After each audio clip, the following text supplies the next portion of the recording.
Good morning.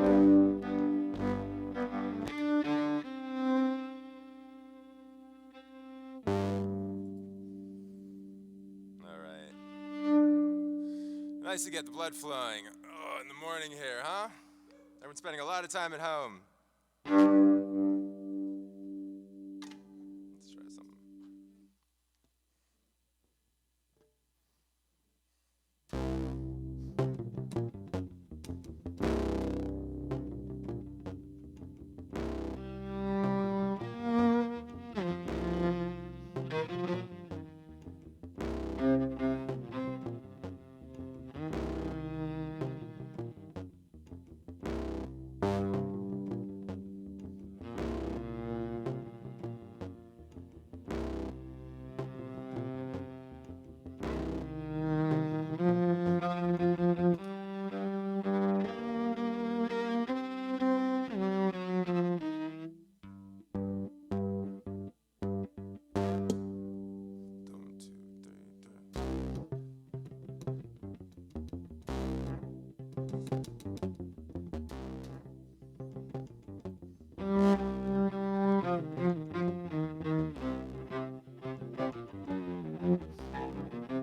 All right, I've got one more for you before we get towards the rest of the service.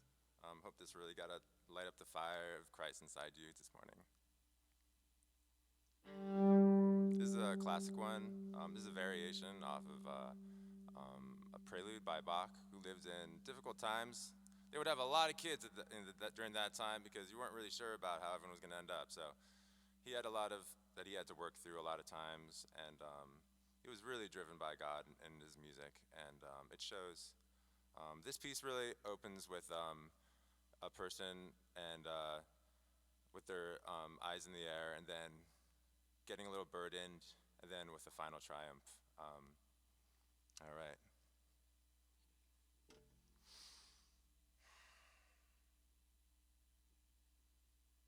Could I get a little more monitors? Do I just do that volume right here?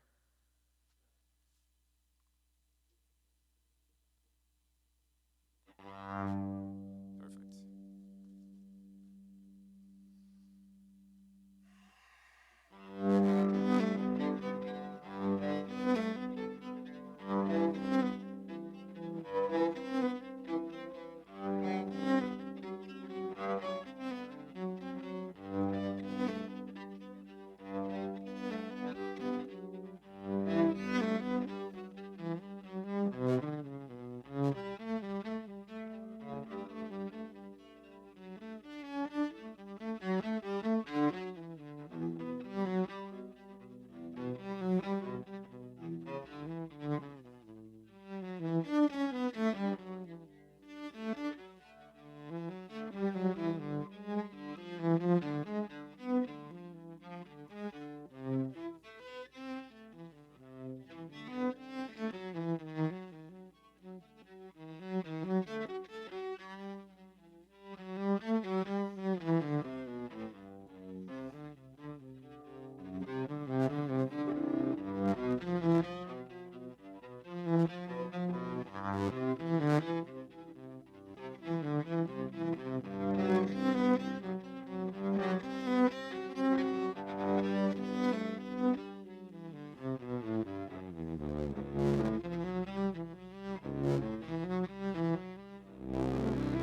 Pastor Breed is taking over the mic.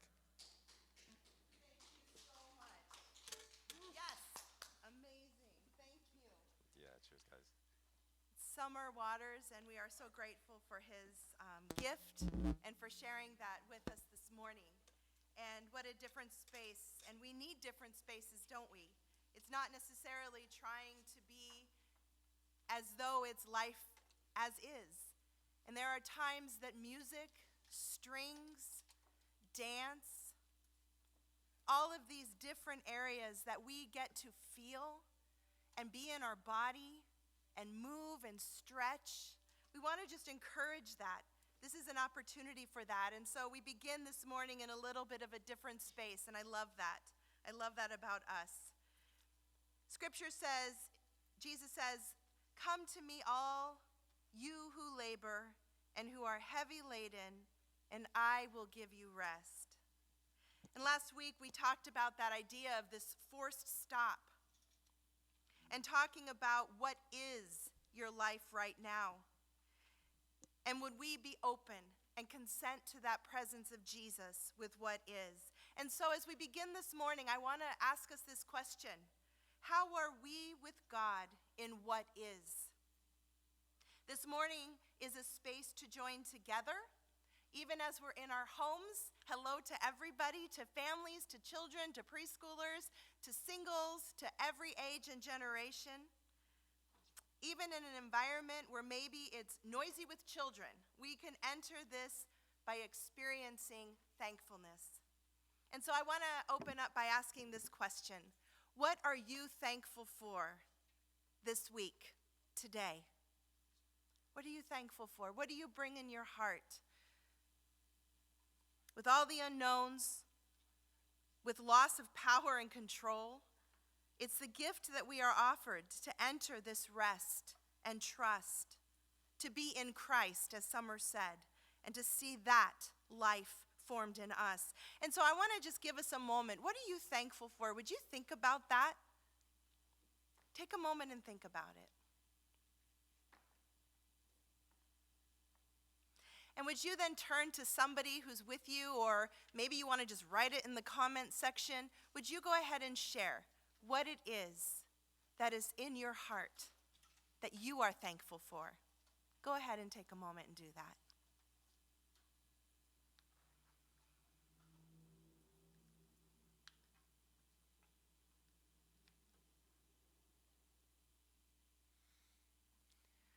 For myself, maybe like many, I am thankful for the time with family. And an unexpected thing that I normally don't like doing is washing dishes. But I am thankful because our dishwasher broke this week on top of everything else. And so we have 5 people in our family, hence 5 dishwashers, and we've been doing that together. And you know what? It's given us a pretty special place to talk and to be together. So even in the silliness and triviality of a broken dishwasher, I'm thankful for that time with the family this week that this being at home together has afforded. I'm going to light a candle, and I want to invite you at home to go ahead and light a candle. There's a unity as we light candles because we are the light of the world, Jesus said. And we light this candle in thanksgiving. We light this candle in hope. And would you light a candle of thankfulness this morning? It doesn't mean that you ignore the issues of the world. It doesn't mean that we push aside sorrow or sadness or fear. But it does mean we invite a space to be with God in what is, in thankfulness, and to name those places in our lives. And I also want to encourage us, would you go ahead and prepare?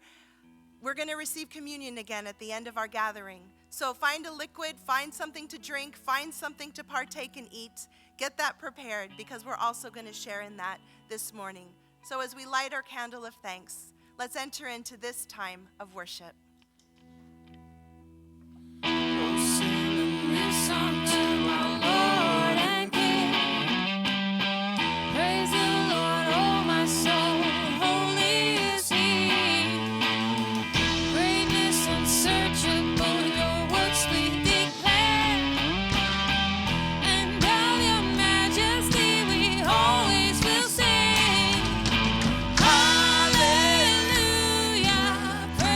the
on, sing it, church.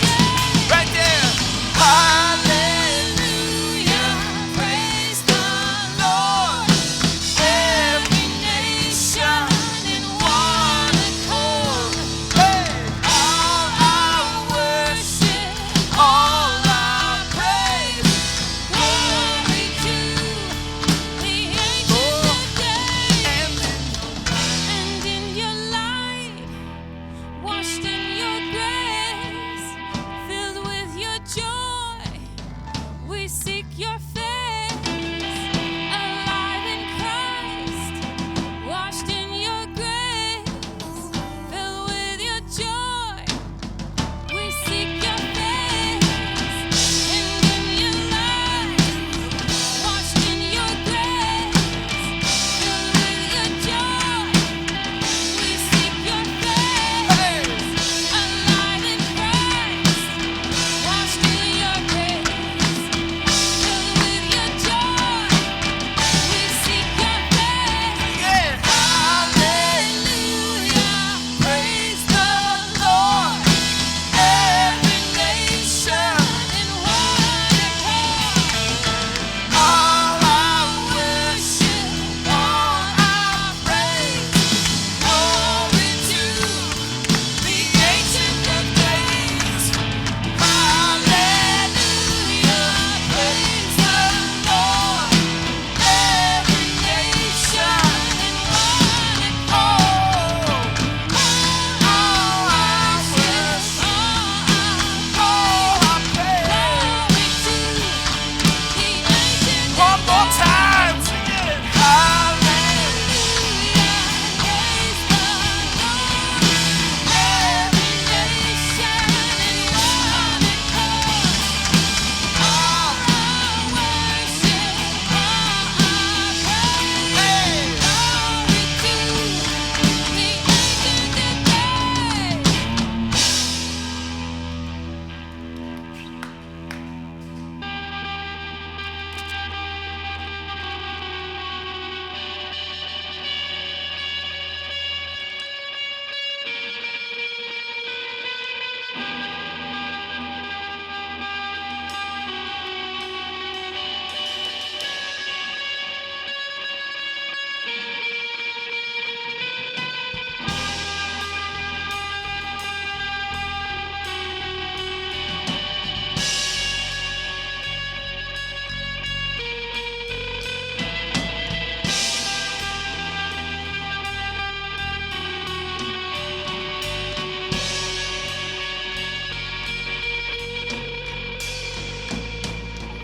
Faithful and good,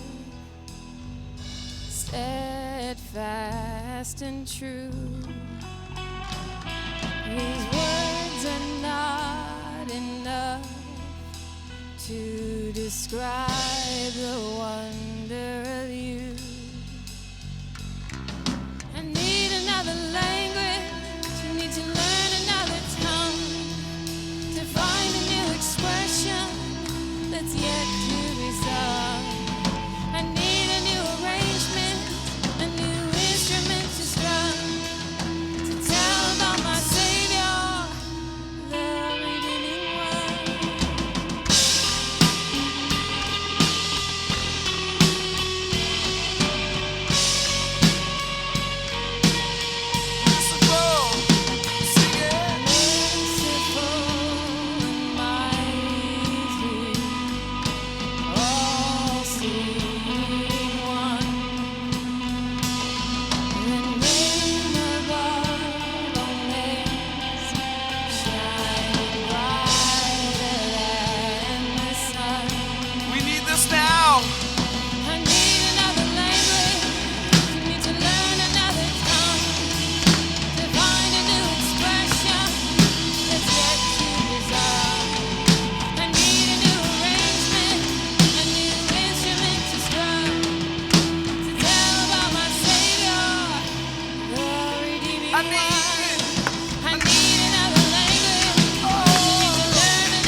And right in this storm, you are still good, and your name be praised.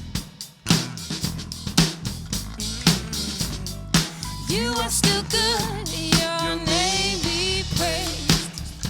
let's try that again. This heart. This heart is yours. Through trials, through storms, you are still good. Your name be praised. You are still good. Your name be praised. Hey! Now lift your voice and sing. Oh, how we need your mercy here. Help us to love from every fear. Oh, how we need your mercy here. Hey! That's right! Help us to love from every fear. One more time. Oh, how we need. Oh, how we need your mercy here. Help us to love from every fear. All right, so what we're going to do right now for our digital greeting time is I want us all to take a silly selfie. You may be by yourself, you may have family around you, whatever it is, take a silly selfie. If you've ever been to Camp Cedar Crest before, let's say from 2015 backwards, we called it a woolly bully. So I want you to take a woolly bully shot right now of you, of your family, your house, whatever it is. Take a silly selfie right now. We'll tell you where to tag it, where to send it.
All right. Good morning, PFC. If you have already taken your selfie, we're going to put up the information about how to get that to us. You can use the hashtag PFC in March and also tag Pasadena Foursquare. So that way we can get it and post it up so that everyone can see that as well. So it's great to be together this morning digitally, and we have a lot of different ways that we're connecting, so we want to share with you about a few of those. This evening, for our young adults, for Kairos, we moved the time for our call from 1 p.m. to 7 p.m., and we'll explain why that is a little bit later. But join us on Zoom. You can see the link on your screens for Kairos now. And that is going to be just a time for us to support each other, see each other, share how we're doing, and have a little fun together because we need each other still, and we're staying connected. We might be playing some Jackbox, so jump on, bring your phone, and bring a friend. And then also this Wednesday, we're continuing our Lenten Wednesdays on Zoom, so we're getting in a good rhythm with that as we journey through Lent and discover what that means in a very unique time right now. We also have our first Sunday community group, which is meeting next Sunday, April 5th. So they are still keeping up that first Sunday time at 12:30, right after our live stream. And the Zoom link will be out also this week on social media and in our weekly e-blast. So it's also there on your screen as well right now. Our second half group met this past Saturday, and I heard it was a wonderful time. That's for anybody who's 50 and up, and they did a Zoom call, and so they are going to be continuing that, I think, every other week. So we will be sharing that with you as well, the new link for that call and the date and time for the next call as well. Also, just a tip too, I know a lot of these meetings are moving to Zoom, and so if you're finding you've never used Zoom before, we did post a tutorial, so Pastor Max and I made one. It's up on our YouTube channel, so make sure you're subscribed to our channel, because that's going to be where you get all of our latest updates that we're releasing on video. But that tutorial is there, so if you're new to Zoom and you want a quick, easy tutorial to learn how to use it, you can check out our YouTube channel. Also there, you'll be getting our kids house at home videos, so make sure you check those out on our YouTube channel. And our preschool families have been getting together with a Zoom call, but also we're putting their curriculum up on our website so that our youngest members can still stay engaged with their friends and with their teachers as we are at home now. Also, we mentioned this last week, but just want to highlight it again. Our worship team, our PFC worship team, and James and Melody Russell have both released new albums, new music that you can listen to. It's hot off the press and perfect timing as we're at home. So if you're craving some PFC worship during the week, get those on Spotify and iTunes. And it's just a small taste of our community that you get to bring with you. So at this time, I'm going to invite Pastor Max up. He's going to share a little bit about what's going on with our youth, and we're going to celebrate some other stuff too. Well, it's the end of the month, and we want to celebrate March birthdays. So if you're watching, you've had a March birthday, make sure you put in the chat, and we'll give you a shout out. So I know that there's a slight delay, so we'll do that. So any birthdays in March or any anniversaries, we want to celebrate that. So make sure you put that in the chat. So I'm going to give some announcements for the youth. So it has just been an amazing time. Although we can't be physically together, we've been doing everything and anything that we can to stay consistent and to stay just really tight within our youth group community. So lunchtime is 12 to 1 p.m. every Monday and Friday. Bring your lunch, bring yourself. This is a time where we get to interact with one another, and it's been so much fun. We've done Bible studies, we've done Jackbox. On this past Friday, we celebrated Jake's 18th birthday. So it's every Monday, every Friday, it's different, but it's a way that we can stay connected. And the lunch table, the lunchtime is supposed to be with friends, so that's what we're doing. Also, Wednesdays at 6:30, we are meeting on Zoom as well, and that's a way to, again, just be consistent in our relationships. We do a lot of processing. It seems like every day there's something new, something that we need to adjust and express. So as a youth group, we want to have that space for our youth to process and to connect. And even in this time, we talk about, what are you thankful for? What's been a joy, but also what is something that hasn't been joyful? And actually, in a way that we've been connecting with one another, there's been a lot of loss. But in that loss, we've been able to come together closer and to connect on a different level. And in that loss, we've actually been able to see a lot of life, because we're spending more time with one another than we normally would have if we were in our regular routine. So thankful for that. If you are new to PFC Youth, or if you want to get all of our notifications and informations on the Remind app, you can do at PFC Youth 1 to 81010. And then the last thing I'll say regarding youth is, this past Friday we had a guys and girls night, and the girls had a dance party, they had a karaoke battle, they had a at-home scavenger hunt. They were really in their bodies, and the boys played Minecraft, and that was fun too.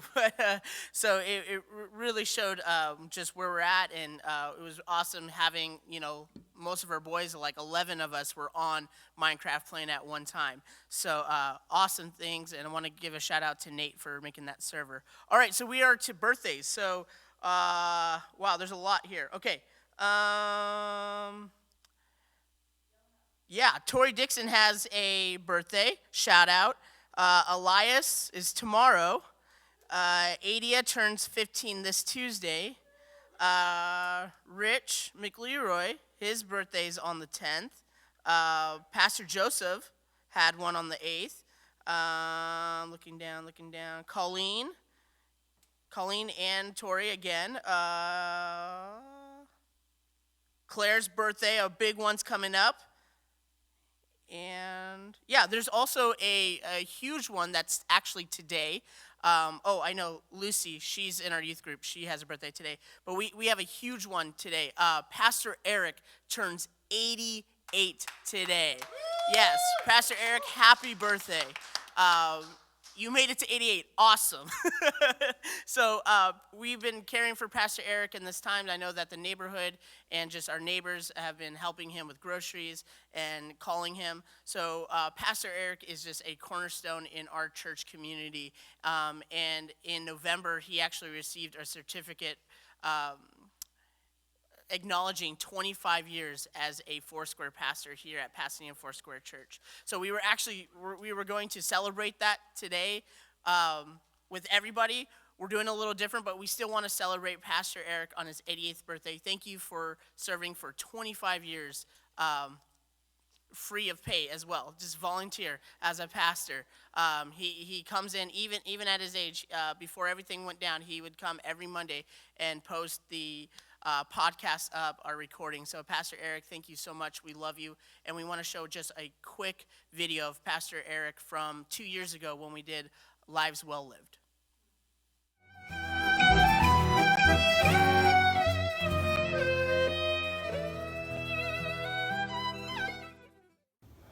Ralph Eric Bredehorst, and I'm 86. Because a life well lived leads to relationship with family and friends. And my family and friends are Pasadena Foursquare Church. To be content. Contentment is more important than happiness, because not all that happens to you is going to make you happy, but it's all going to be there. So to live your life well is to be content with all the things that happen to you. All right, and I also see that Rich Richardson's birthday was a couple days ago as well. So on behalf of PFC, we're all just going to sit at our homes and we're going to sing happy birthday to everybody. So we want everyone to stand up, get on your feet. On the count of three, we're going to sing happy birthday to everybody in March, all the anniversaries, all this good stuff. All right, we ready? 1, 2, 3. Happy birthday to you. Woo! Happy birthday to you. Woo! Happy birthday. Everybody in Birthday March. Happy birthday To you. Happy birthday! Awesome. Well, happy birthday, everyone. At this time, I'm going to sort of digitally invite Nate Shine up. He's going to be receiving our tithes and offerings. Nate is a member of our church council and is going to be sharing about how you can continue to give, but also just receiving those tithes and offerings. So we can go ahead and roll that video now. Good morning, family.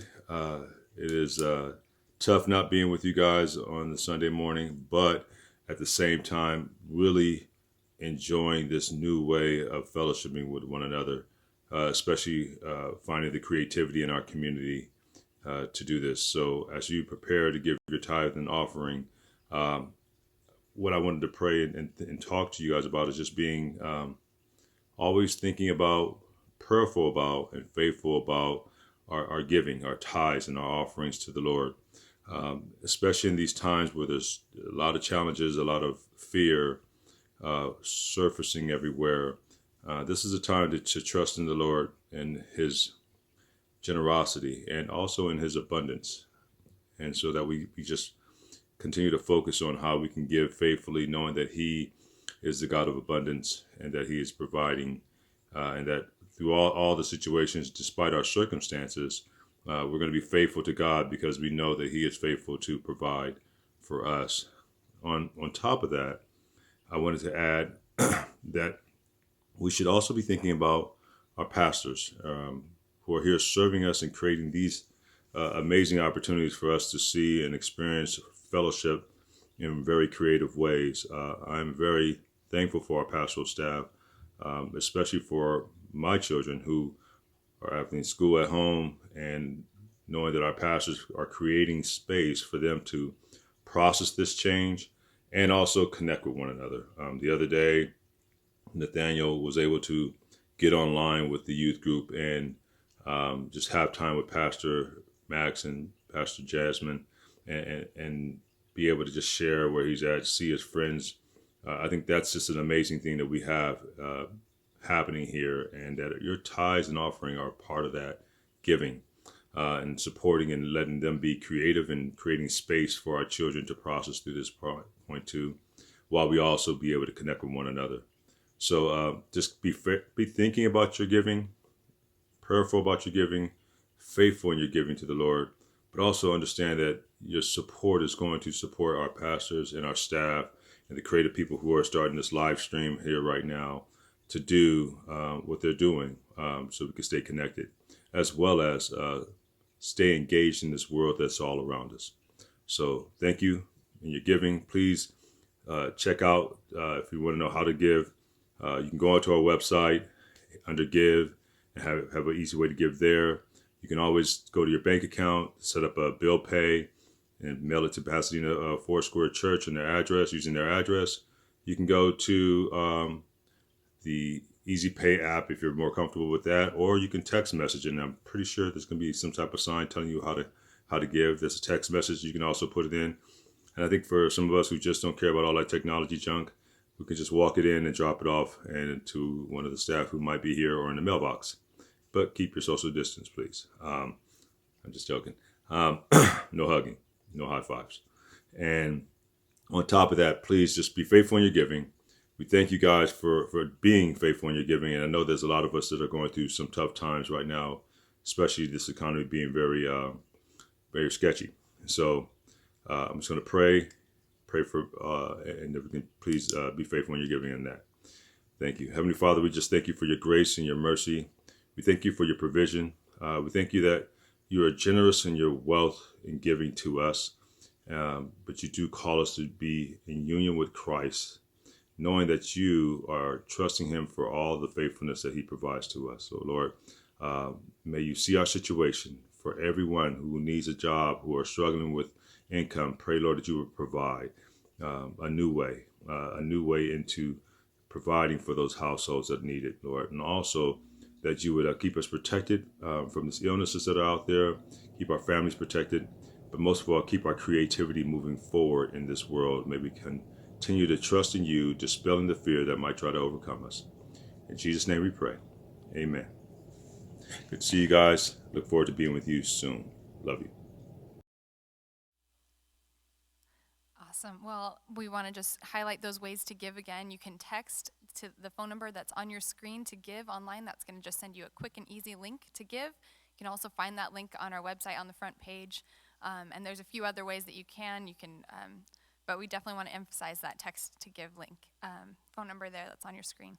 So at this time, I'm also going to be introducing Andra Soto. And Andra is a beloved community member here, has been a leader in a lot of different areas of our church community, but she is actually a licensed social worker who works with birth to 5 years old, kids who are that age. And so at this time, with so many of our young ones home with us and how families are engaging in a very different way right now, she's going to come and share a little bit about what that looks like and some of the insight that she has from her profession. So Andra, if you want to come on up.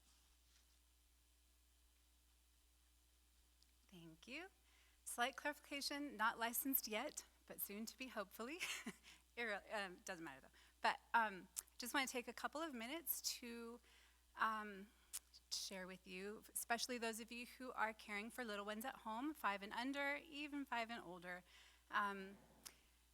I've been seeing a lot of stuff on social media, great ideas for how to keep kids entertained, how to engage them during this time. I wanted to talk about something I haven't seen anywhere on social media except on one mental health site.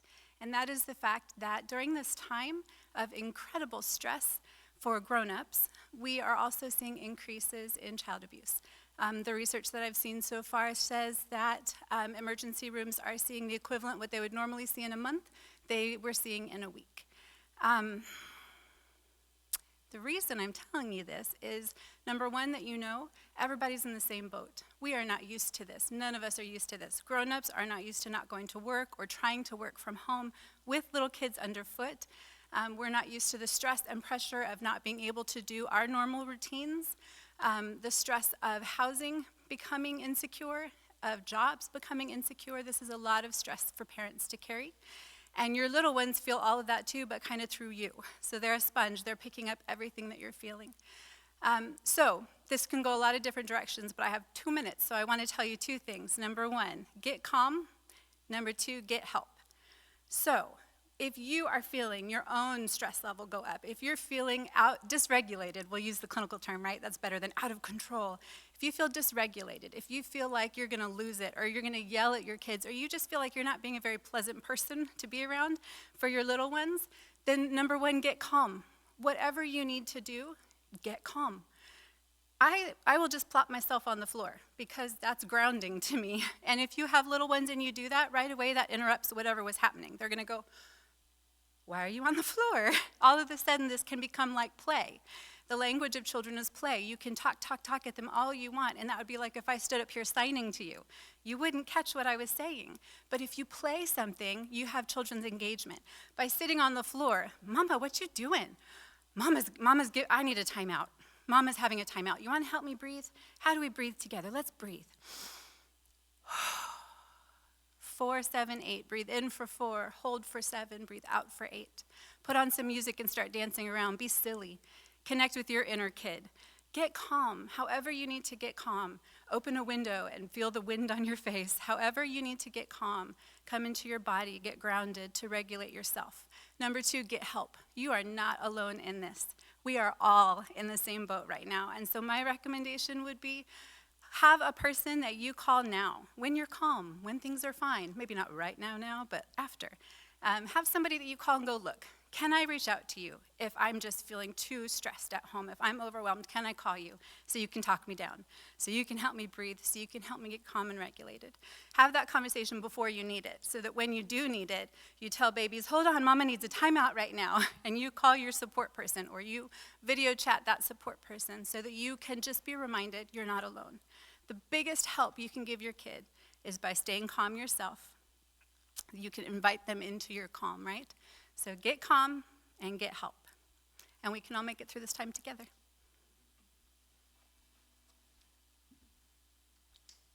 Thank you, Andra. Maybe a good way for us to be able to embody the teaching that we were just given is while we sing this chorus, take that breath. Let this chorus be a breath of worship, a breath of connection and communion with God, with self and with others. Sing it with us. We're just going to sing this chorus, and we'll see where it goes from there. But sing this chorus with us. Above and below me, before and behind me, in every eye that sees me, Christ be all around me. Above and below me, before and behind me, in every eye that sees me, Christ be all around me. Above and below me, before and behind me, in every eye that sees me, Christ be all around me. Above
Christ be all around me.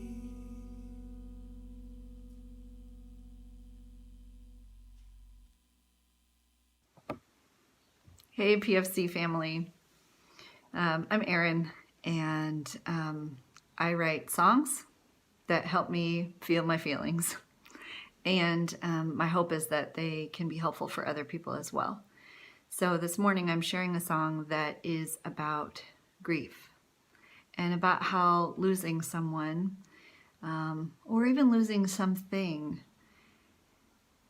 is so difficult and yet beautiful at the same time, in that it's part of our human struggle. And God is with us in that. And I just find that incredible. This song is kind of about how the way that we engage with that person we've lost or that thing that's been lost, express what that feels like after losing someone, and then the process that you experience as you go through that, and kind of how you sit with that afterwards, and how you engage that person or that thing in a different way, and how grief and loss changes us. So this song is called Strokes of Blue.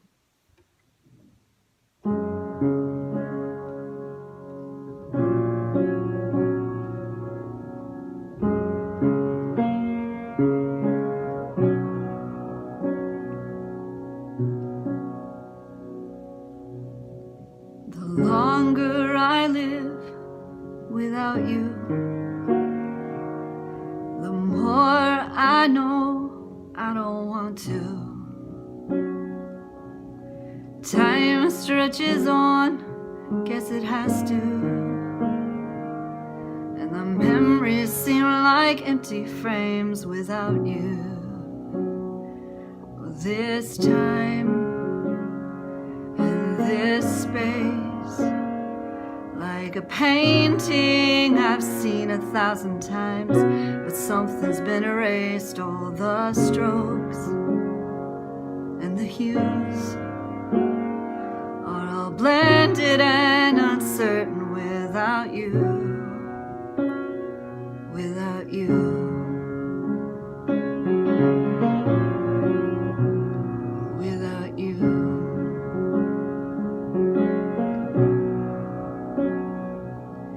Days pass by without you. Your colors in my dreams push me through. Trips around the sun, can I ask you? Tell me, how do I do this without you? This time and this space, the gesso was laid down, but a shadow still remains. The deep greens and the blues are all stretched across the canvas, past the boundary that was you.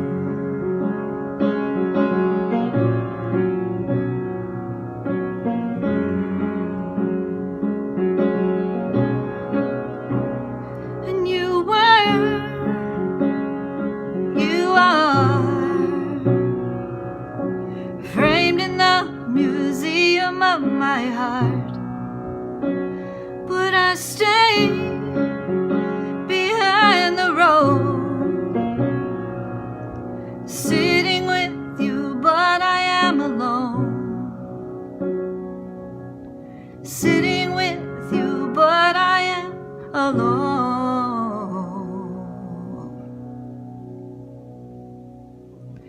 And I'll go on without you, but I know I won't want to see you behind the glass. Guess I have to, and you'll speak to me in strokes of blue. You'll speak to me in strokes of blue.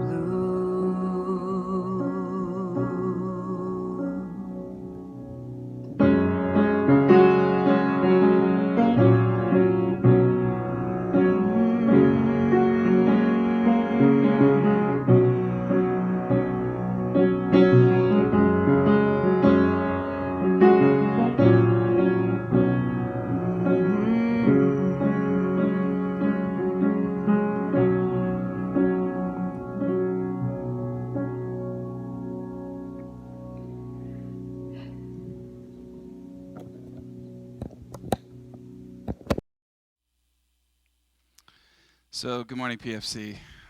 We have a wonderful story to unpack this morning that I feel really tie into some of the things that have been shared this morning, and of course, the song that you just heard, that beautiful song that Aaron wrote. Before we jump into the song, though, I want to just maybe describe for you what this Lenten season has been like in one particular meme. If we can get that meme up. Just want you to sit with this for just a minute. This is the lentiest Lent I have ever lented. So this morning I want to talk about this message that and really it is a message, but if we take message to be a conversation in which we enter into the story itself. If we can get to the second slide, please. And it really is this. It's growing through grief and finding life in loss. And I want to, this morning's story really ties into what that is, how Jesus handled it, how his students handled it, and in how we can handle life and loss. Right now, we're all experiencing loss at some level or another. And I really feel bad for you extroverts. I mean, I'm sure this has been extremely hard on you to have to be sequestered in a house. For us introverts, we've been training our whole lives for this. I mean, it's not, I mean, that being said, I still miss people. I miss contact. Scheduled contact, but contact nonetheless. I mean, it's a time where some have had to forego vacation that they had paid for. Some have had to forego plans that they had made. There is loss of some kind on every level. This morning's story is actually the deepest kind of loss. But before we jump into that, I actually want to set all that story up by really diving into what it means to open ourselves up to growth in that process. If we can get to slide 3, please.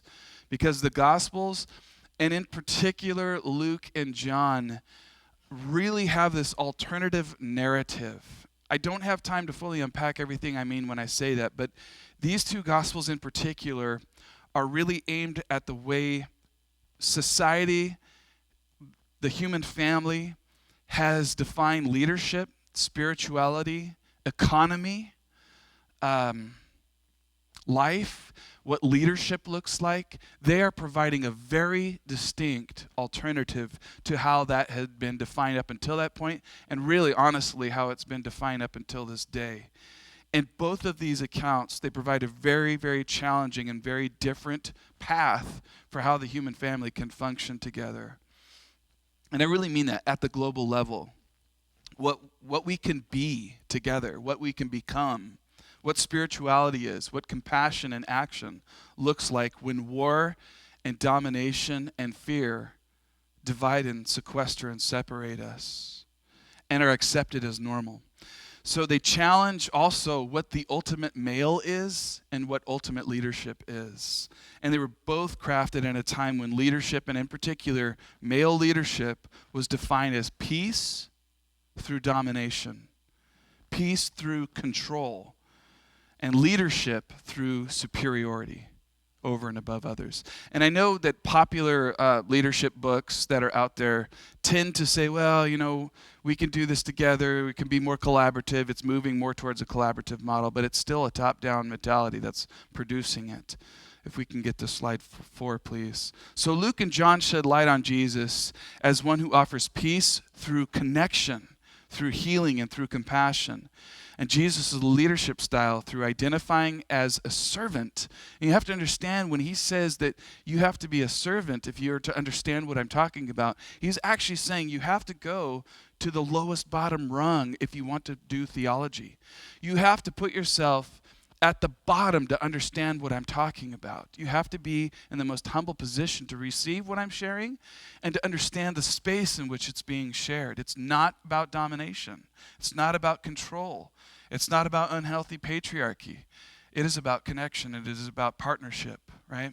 Jesus is a divine revelation of the correction of unhealthy patriarchy. However, Caesar, and this is what I'm trying to get to, this is all tied to what the story is diving into. Caesar in this way is a symbol really of the human ego, both collectively and individually. The ego wants to control, wants domination or superiority in some way, manipulation, subtle racism or gross racism, classism. Power is defined as power over and so on. The ego loves that, right? Male leadership loves that. That's not the way of Jesus. Jesus in this context is a symbol of the soul, right? Of surrender, of compassion, of participation, of partnership and true freedom, reconciliation, equality. Power is defined by power with, not power over. In short, a radical redefining of what it means to be a human in the human family. Next slide, please. So I want to frame this morning's context. The setup, really, the emphasis is here. We'll go through the story, and I'll just add a little bit of commentary, but it's so vital that we catch what we're trying to heal in us, what we're trying to heal in each other, and be a healing presence in the world. All right? And even though we're in our own homes and we're having to define what connection looks like and redefine what connection might look like, it's really imperative that we catch and capture what's being shared this morning. Because this morning's text is based on how we deal with grief and loss. And it's an aspect of being a human that we don't typically do too well with. I know I haven't. And as a nation, we do not really know how to be a people who deal with grief and loss. We know how to blame. We know how to try to fix, which sometimes I question our capacity to fix things. We know how to control. We know how to shift blame. We know how to shift priorities, but we don't know how to lament. We've been trained and we have been modeled in no way on how to deal with grief, pain, and loss. And so many of us have been conditioned to not even do those emotions, or do emotions in general for that matter. Or if we do, we overdo it, right? And I heard from an Italian once, that it's not uncommon when someone passes away for the person to throw themselves onto the casket, right? They don't, grief and loss doesn't get really dealt with until it's seen in that moment, and then it's overdone, right? But what we're trying to do is, how do we make a choice out of these things? How do we enter into it, not to overdo it and not to ignore it, suppress it, or shunt it away, right? But to really turn towards it. We've not been modeled these things. We have been conditioned in an all or nothing kind of approach. No matter where we might land, by the way, on that spectrum of approaches, most of us have been trained to resist pain, grief, and loss as though it were something unnatural, right? Unnatural. There's so much reactivity right now in our culture that this virus is just a political thing, or it's just some kind of, science apparently does not apply, right? Reality does not apply. It's just an agenda. I understand some of that, but let me just say, there's something greater at work going on here. And some of our resistance to what's going on here is what I want to address. The grief, the loss, the unnaturalness. Again, it's like almost an alien invasion when these things can come up. And we reject, by the way, that kind of cruel interruption. Get over it. Move on. Don't deal with it. Just get in gear and produce. Make something happen, right? We're told we should avoid negativity. We're told we shouldn't pay attention to what makes us feel pain, grief, and loss. Moreover, not only that, but not only get over it and move on, but look good while you're doing it. Be more successful, right? I mean, how many of those videos that we watched when bands fell apart, they say, and then things went bad. And everything is about this road to redemption, about how we can be even better than we were before. We can be more successful. So little theology, let alone practice. When I say theology, I don't mean abstract concepts. I mean theology that leads to practice. So little is found in the American church regarding grief and loss. It's like we might as well tear out Ecclesiastes and Lamentations from our Bibles. Two books that are really, or the Psalms for that matter, a whole third, or maybe even more, deal with grief and loss. We don't know, we read it and just read past it. No? Because the church has largely been a reflection of culture rather than a healing alternative out of it, right? Not because we're better, but because God is at work and we have to pay attention to that alternative. So we go through denial, we post inspirational memes to kind of move us on. But we're in a very unique time in human history. And I want to say, whether you like or agree with all that's going on, we can grow from this if we surrender, if we move into it, and if we turn towards it. We can grow. I don't just mean learn. I mean grow from this. And by the way, no matter where you land on the climate spectrum, what your opinion is, I don't think many of us can argue with how well the climate has been healing itself right now. I mean, it's astounding that there's so little traffic, so little pollution from our cars on the road right now, that places that have been seen on the map as being high concentrations of pollution, the earth is doing its job by us giving it, her, him, whatever, space to be able to do what the earth does. That's amazing. And if the earth functions this way, and as the scripture's story says of our creation, if we come forth from the earth, if you will, if we come forth from creation, we're not separate from it, right? We're connected to it. So this grief and loss is actually part of our healing. The earth's reflection is a reflection of our own healing. That if we stop doing what's normal, what's just automatic, unconscious, reactive, it's just what we do. When we give ourselves space to Sabbath in the time of crisis, especially, there's a healing that takes place. There's something to be learned from that. Something to pay attention to. So we've not been trained. Times like this are not necessarily looked as sacred. They're looked as violent interruptions to our life. I mean, we're just obsessed over the economy right now. I believe we will recover. And I believe that what we're doing here, what this campus represents, what your homes represent, what your marketplace, who you represent, it matters. It's of vital importance. But if we've been trained to not view it that way, as just a violent disruption, we're ignoring the so-called darker emotions of emotional pain, sadness, grief, depression, loss, abandonment, all of these things. And the Caesars of this world set the example of what it means to want to bypass these things in order to produce, to distract, right? And to medicate. To produce, to distract, and to medicate. Do more. Succeed. Be caught up in what you project in front of others, right? Social media, image, all of these things. Don't have downtime. Or if you do have downtime, grab that bag of Doritos and Netflix for hours. I love Netflix, don't get me wrong. I enjoy it too. And occasionally a bag of Doritos, it's a weak spot for me. But, take up a side job, right? Don't have downtime. Prove your worth by how busy you can pride yourself on, produce. The second is distract. Don't turn towards these emotions. Don't grow from them, grow through them, right? But distract yourself. Find the next new thing. Never be with yourself in this way. Never be at home with yourself, at home with your life. Life is out there. Life is the next thing that you can be a part of, right? Never be in the empty moment. And again, I feel hesitation because I'm not trying to wag a finger. Or if I do, I'm wagging it at myself. But I want us to be aware. So many of us have been trained now with the invention of the smartphone to not be in the emptiness of the moment. Which, by the way, emptiness has far more to teach us than the next best thing. Right? Distraction. Be on your phone or on a device as much as possible. Text, post, meme search, game. Never take a break. Because if you take a break, it's too meaningless, right? Find another group of friends. Never go underneath the surface of others, right? Distraction. Medicate. Workaholism, right? Relationship addiction.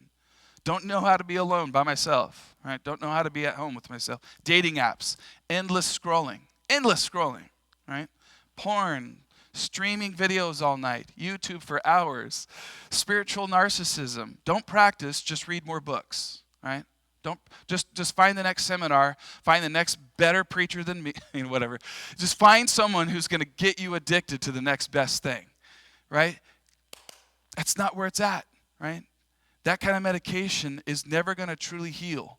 It'll just numb you out to that which needs to be healed. So these get us into all kinds of troubles when we don't know how to turn towards grief and loss.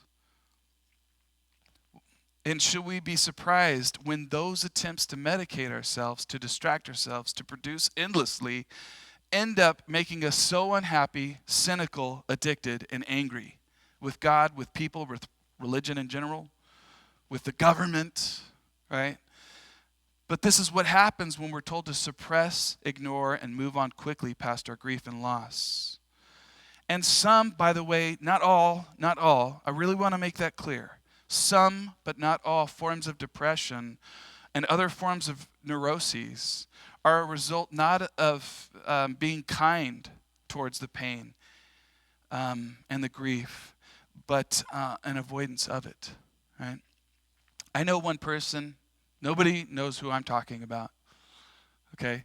But I do know a person that was dumped 20, 25 years ago in an engagement, right? And that person was frozen in history, never moved past it because of that wound, right? The opposite gender is just all kinds of evil because there wasn't that capacity to turn towards grief and loss. And that can happen. It can freeze us in our own stages of faith development. That's not what we want. And if we don't find a way for all of these quarantine procedures, by the way, to grow us, we will simply try to race ourselves towards the end of us, and we will never have developed through this process. God is giving the entire human family, the entire globe, an opportunity to grow in this process. That may sound like too far-fetched, but it's very true. And I know I've been saying this, so pardon me for saying it. I realize we haven't even jumped into the story yet, but this is worthwhile, okay? It's very important that we understand that God is at work in the whole world, and to not limit God to myself or to my little group or to this little section of humanity. God is at work in the whole thing, and we as a species have an opportunity here to do something great for the earth, for the human family, for the next generations to follow. How we handle this situation right now for ourselves, or if we have children or grandchildren or great-grandchildren, how we handle these moments has the potential to pass something on that can last for generations. I don't mind going epic because this is epic. And it's important that we bring an epic practice to our lives at this time. So the family of Jesus has a way of dealing with grief and loss that we want to dive into this morning, because Jesus turns towards it, he acknowledges it, and he allows its transforming work to occur. And his students learned from that, and we need to learn from that too. I love this quote. Thomas Merton once said this: "God is too real to be met anywhere other than reality." I'm going to say that one more time. God is too real to be met anywhere other than reality. Loved ones, distractions, producing, medication will never turn us towards reality, which is where God's at, right? Even when reality's got challenges and we want to resist it and we want to fight it and we want to ignore it, whatever it is, or distract, we have to turn towards it because that's where God can meet us. So here we go, real quick. John 11:1 through 45. Beautiful story. There was a man named Lazarus who was sick. He and his sisters Mary and Martha were from the village of Bethany. Real quick, I want us all to sit very comfortably right now. Or for you weirdos who are still in bed, sit there in a way to where you can still pay attention, but you're comfortable, okay? We're going to go, but it's story time with Uncle David. Okay? This is story. Don't just go in, oh yeah, we've heard this story 1,000 times. No, you haven't. And if you have, you haven't read it right, because this is a very powerful, very beautiful story. So let's move into story time with Uncle David. Mary was the one who anointed the feet of Jesus with perfume and dried his feet with her hair. And it was her brother Lazarus who was sick. The sisters sent this message to Jesus: "Teacher, the one you love is sick." When Jesus heard this, he said, "This sickness will not end in death. It is happening for God's glory, so that God's only begotten may be glorified because of it. Right? Jesus loved these three very much. Yet even after hearing that Lazarus was sick, he remained there where he was staying for 2 days. Again, the number 2 is very important in John's gospel. Just circle 2 the next time you go through it. It's fascinating because the idea in John's gospel is the 2 are always becoming 1. Moving out of either or, all nothing duality into distinction, but into oneness, into a communion.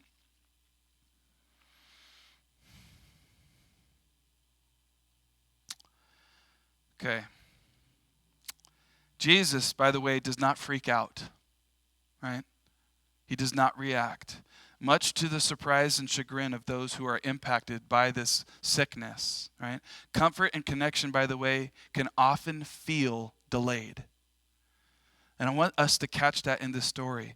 Comfort and connection can feel delayed at certain times, and we're in that delay right now.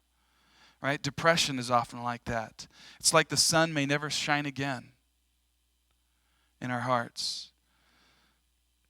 But he said to his disciples, let's go back to Judea. They protested, Rabbi, teacher, it was only recently they tried to kill you, and you want to go back there again? Right? Jesus replied, and by the way, I don't know if your Bibles do this. It's really cool when Bibles do this. It's almost like Jesus replies in song or with poetry. This response is like that.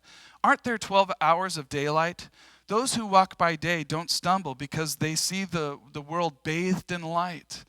Those who walk by night will stumble because there is no light in them. That's a fascinating statement. That's a very fascinating statement. Light in them. After Jesus said this, he said to his disciples, our beloved Lazarus has fallen asleep. I am going to Judea to wake him. John's gospel is constantly catching people taking Jesus literally when he's trying to awaken them to something deeper. Teacher, if he's asleep, maybe we should let him sleep. This is my version. Because if he keeps sleeping, he will be cured. Some translations say saved. By the way, saved, cured, it's the same thing. When you say, I got saved at such and such a time, I want you to use the word cured. And then you'll be able to test, was I really cured? Am I being in the process of being cured?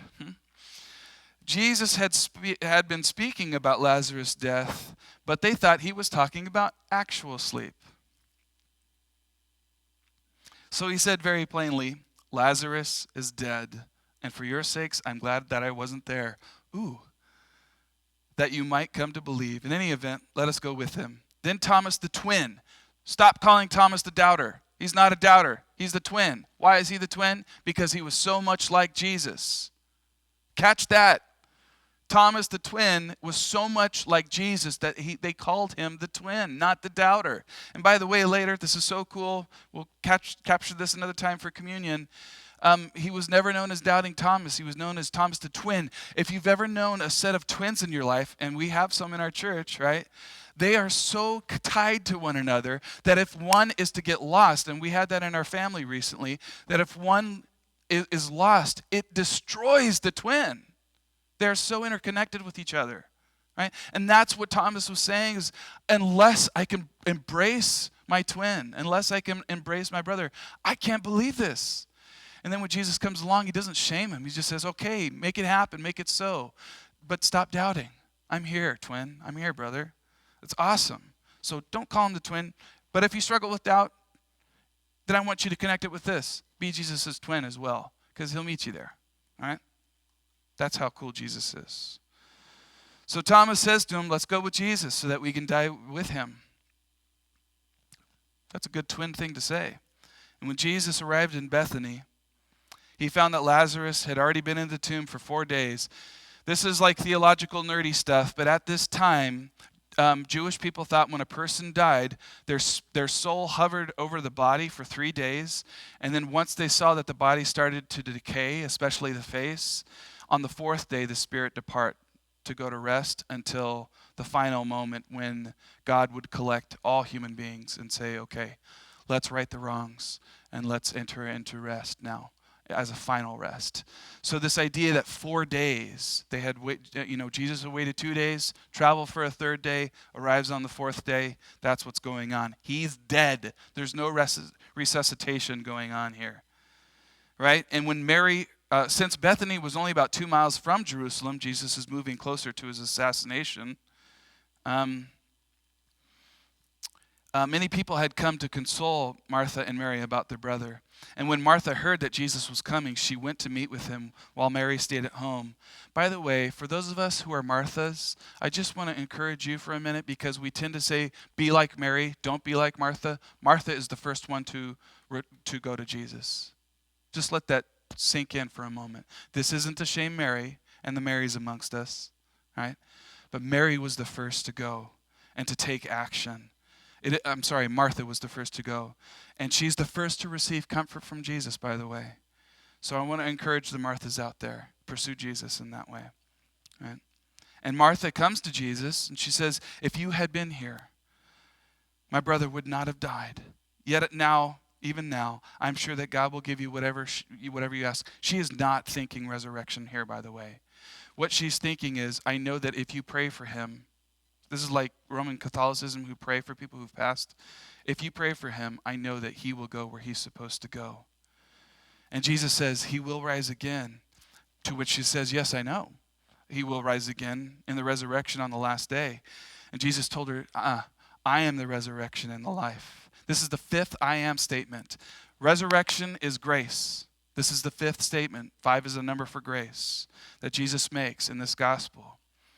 And those who believe in me will live, even if they die physically. Those who are connected. Think of belief as connection, not belief about. It's not a mental construct. It's a relationship with a living teacher, a spiritual teacher who's with you in your room, in your living room, who's with us here now in this sanctuary. And our job is in spiritual formation is to become aware of that more and more. Those who are connected in me will live, even if they die. And those who are alive and are connected in me will never die. Do you believe this, Martha? Yes, I believe it, Martha replied. I have come to believe that you are the Messiah, God's only begotten Son in the world, right? The only begotten one. When she had said this, Martha went back and called her sister Mary. The teacher is here.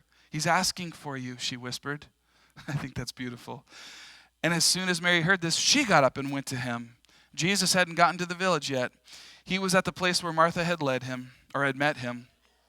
Those who were consoling Mary saw that she had got up quickly and followed her, thinking she had gone to the tomb to mourn.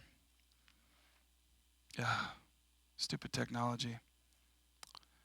When Mary got to Jesus, she fell at his feet and said, if you had been here, Lazarus never would have died. Again, the fascinating thing is both of them say the same thing here. Mary repeats the same thing that Martha had said. But Mary does not have the same faith statement as Martha does. Super fascinating here. Her grief was too much. And there may be some of us right now that are going through that grief and are feeling swallowed by it. Maybe not because of the COVID-19 pandemic. Maybe there's something else going on. You may feel swallowed by depression or by grief or by loss. Jesus still meets her there, even though she offers no trust statement, no faith statement with Jesus. When Jesus saw her weeping, and the others as well, he was troubled in spirit, moved by the deepest of emotions. Loved ones, Jesus empathizes with our pain, with our grief and our loss. Where have you laid him? Come and see, they said. And Jesus wept. The people in the crowd began to remark, see how much he loved him. Others said, he made the blind person see. Why couldn't he have done something to prevent Lazarus' death? Again, Jesus was deeply moved. They approached the tomb. There was a cave with a stone in front of it. Take away the stone, Jesus directed.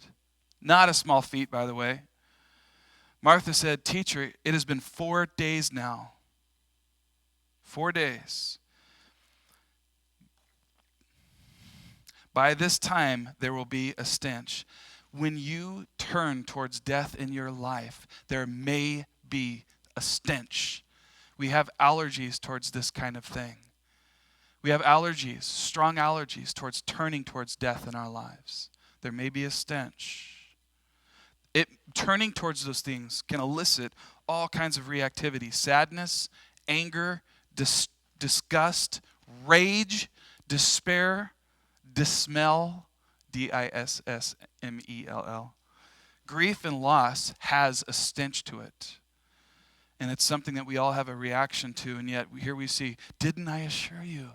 Didn't I assure you that if you believed, you would see the glory of God? Glory of God. So they took the stone away. Jesus raised his eyes to heaven. The idea here is not a literal heaven, but in prayer, that there's a raising of the eyes in prayer, turning towards God. Loving divine parent, thank you for having heard me. I know that you always hear me. By the way, this connection that he has, if you're his student, you're to have this connection. I'm to have this connection. But I have said it for the sake of this crowd, that they might believe that you sent me. Then Jesus called out in a loud voice, Lazarus, come out. By the way, this is the seventh sign. 7 is also a great number. Think about this. 7 is what? A time of rest. It's a Sabbath. It's recreation. It's refreshing. It's a time of filling up, not with things that distract, medicate, and cause us to look out there and say production is where it's at. No, it's a time of recreation, renewal, Sabbath. So even in the darkest times of our lives, loved ones, we need rest, and we need to allow death and resurrection to do its natural work. Lazarus came out of the tomb. We're almost done. Still bound hand and foot. Okay? I hope kids are still watching. Okay, the mummy comes out of the tomb, and he's still bound, and his face is even wrapped. Think about this. You were in a good place, man, and you got ripped out. For those who watch Buffy the Vampire Slayer, she was really upset when they pulled her back out of heaven, right? And she's like in this hell dimension on earth and very disillusioned. Think about this. Lazarus comes out and is like, I can't see again, right? And he's completely wrapped up. Untie him and set him free. This is the coolest part. Just catch this right now. This scene of death, Lazarus comes out and he says, let that man free. Pull off all his bandages. It was a community effort to break out of death. That is for you and for me this morning. That is for this COVID-19 pandemic. We have to have each other pull off the things that have kept us wrapped really tight and constricted and not capable of seeing what's going on around us, not being able to see the one who's pulling us out, who's resurrecting us out from death. Miracles, by the way, require others if it's to be seen all the way through. We need each other. Many of those who had come to console Martha and Mary and saw what Jesus did put their connection in him, put their faith in him. This final slide I want to say before we transition here to process some things.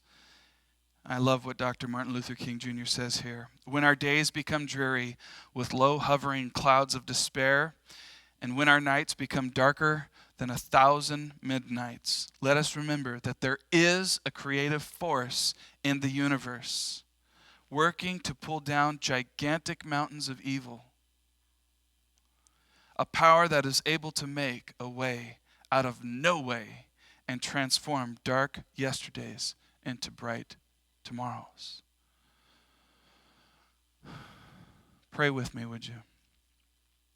Loving God, you are present to each one of us right now. We cannot be under the same roof right now.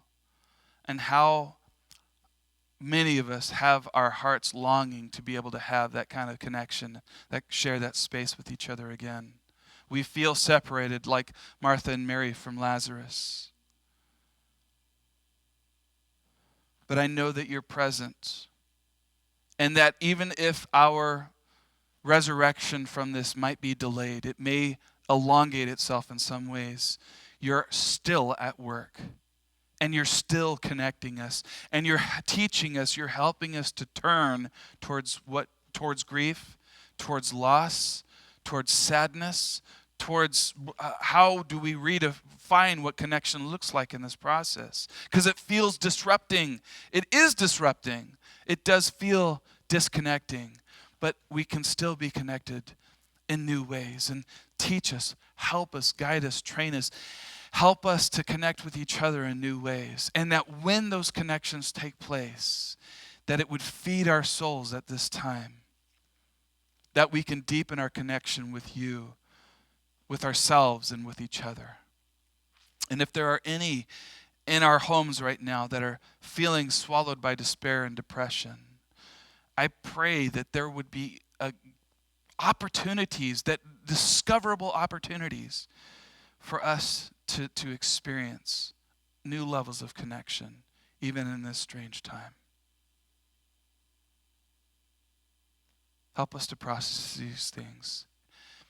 Help us to be more sensitive to your presence at all times. Amen.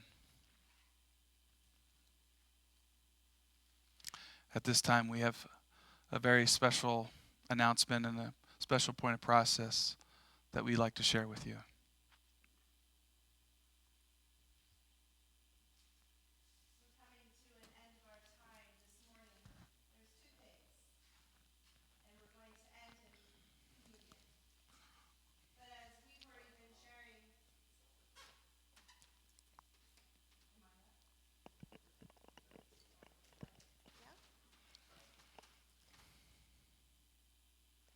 As we come to an end of our time, we are going to be receiving communion. And there's one other thing that we want to do. And even as Pastor David was sharing about this sense of connection, even in the midst of loss, and even in the midst of things that are very different in life, how do we continue to be people that help one another break into new places? And how do we walk through and not avoid? And we actually have something that's really important to our church family, and yet it comes at a very unique time. And that is the Soto family, for those who are part of our PFC family, are going to be moving. And they have a new job opportunity, and they'll be moving up north. And we do not get a chance to send them off in a way altogether. But we could not somehow just have part of this family move forward from us without being people that bless them and send them. And I know that your hearts join me to say, we want to be with them. Our arms want to be around them, but it's not possible at this time. So what do? How do we face this kind of change? And even how do we go through grief and loss together and find life on the other side with one another? And so this morning, I want to say a couple things about that. At noon, after we are done, and we're going to be having a special Zoom call, and we're going to be on together, loving them, being able to bless them. And so we invite everybody to join. Please be a part of that. It's on our Facebook. It's in our e-blast. If you're a part of PFC community, be a part. It's like a digital lunch that we're having with the Soto family. But at this time, I want to invite Andra, who is here, who represents her family, to come up. And we have a special gift that we want to present as well. And it's in a bag so that we're not touching it. We have a scripture that we have been for years using. And at different key times, there have been places in this world that we are attached to. And even this painting at the bottom of our platform represents the nations. Isaiah 54, 2-3 says, "Enlarge the place of your tent. Stretch your tent curtains wide. Do not hold back. Lengthen your cords. Strengthen your stakes. For you will spread out to the right and to the left. Your descendants will dispossess nations and settle in their desolate cities."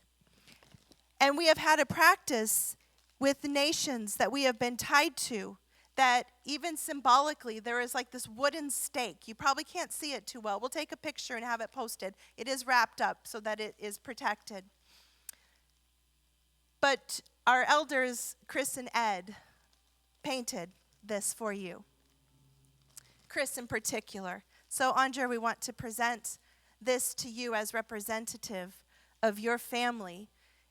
And even as you know that there are nations we're tied to, we don't give these lightly.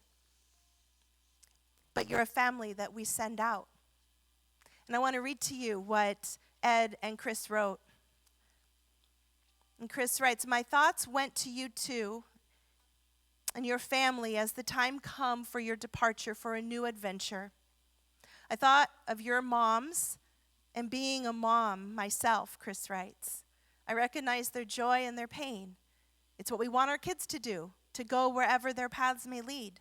I was also reminded of others who have left our community, but they did not leave our hearts. They have gone where God has had them venture. The tent stake came to mind. Armando, I remember your art piece on the mosaic logo that PFC uses to identify itself. There was the tent with long cords and strong stakes. It was the expression as to who we are. I remember the Hannafords' departure back to Australia and their tent stake. Bert and Tamara have one in the Middle East. It seemed fitting that you two, so grounded in PFC, should also have a stake. Yes, you carry us with you up north. Our PFC tent grows and expands. With this thought came this vision of you two as a climber rose, and that's what's painted on it. There are two rose plants joined, which have many, many stems, branches that go back and forth as they touch many, growing with its roots deep and firmly implanted in PFC soil. The intertwining of the two plants represent your two families flourishing as one. The brick and mortar represents PFC as you bring a strength to who we are. There is a root ball that each planted rose has.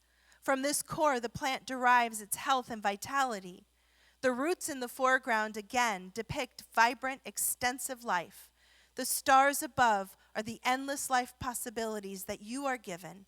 Your history, your core, your love, your imprint are all firmly established here. Where you are sent, you will flourish.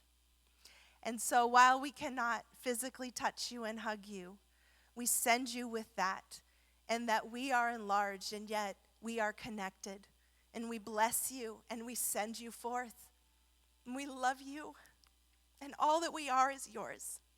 And we remain mutually connected in this. We love you. So we want to make sure that we gather together,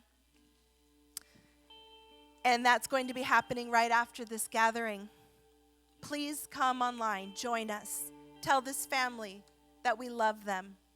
Bless them. We're going to be praying over them and blessing, and we invite you to be a part.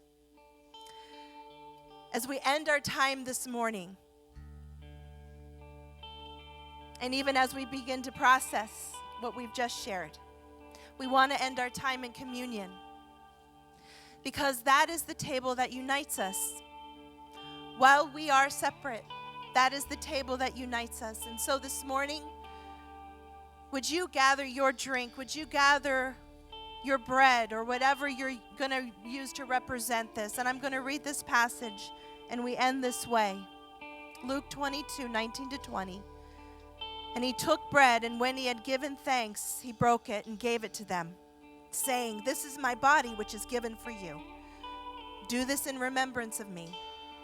And likewise the cup after they had eaten, saying, "This cup that is poured out for you is the new covenant in my blood." Do it. You don't have to understand it. You don't have to even know what is it that I'm believing. He's just saying, do it. Come and join life. My life in you, your life in me, our life with one another. We take that as this declaration to say we are one. Though we are many, we are one body. And though we send others out, like the Soto family, we are one. Though Jesus would go forth and leave his followers, he says, I don't leave you or abandon you, I give you my spirit. And that spirit unites you together. And so would you partake and would you receive? And would you receive that unity and oneness and declare the fact that we are called to life together. We are called to this world together for as long as we are given. And that we will make a stand for that life, for that peace, for that love. In Jesus' name. church, peace be with you. Receive communion this morning, and we will see you on the Zoom call in a few minutes as we bless the Dear Soto family. We love you. Let us be your hands, touching those in need. Let us be your feet, Swiftly bringing peace. let us be your arms, Embracing those in pain. let us be your voice, calling all by name. There is one Lord, the God of all who live. There is one source of life who freely gives. There is one hope that leads us all to grace.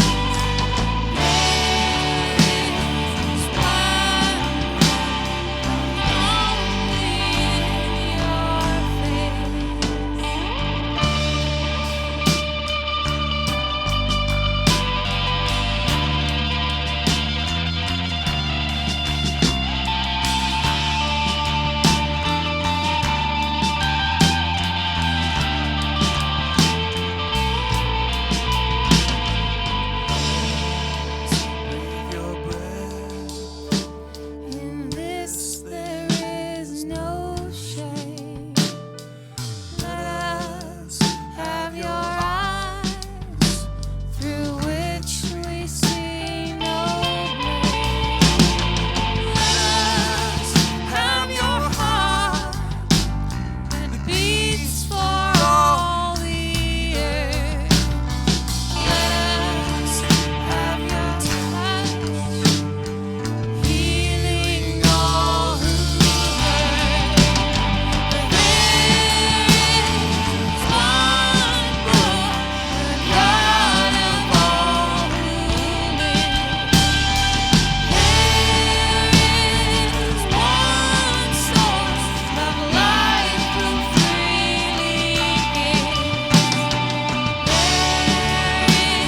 is one hope that leads us all to grace. There is one love found only in your face. There is one Lord, the God of all who live. There is one source of life who freely gives. There is one hope that leads us all to grace. There is one love found only in your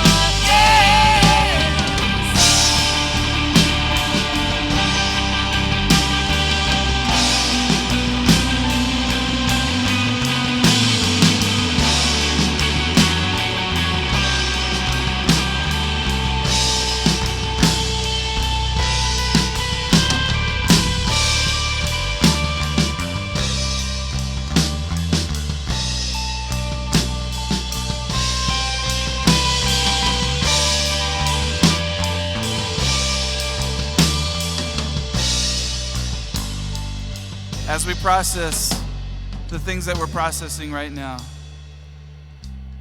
as a people, as a spiritual community, as a nation, as a human family right now, I pray as we're all quarantined, discovering what our new normals are, that you would discover grace and connection in the midst of all of it.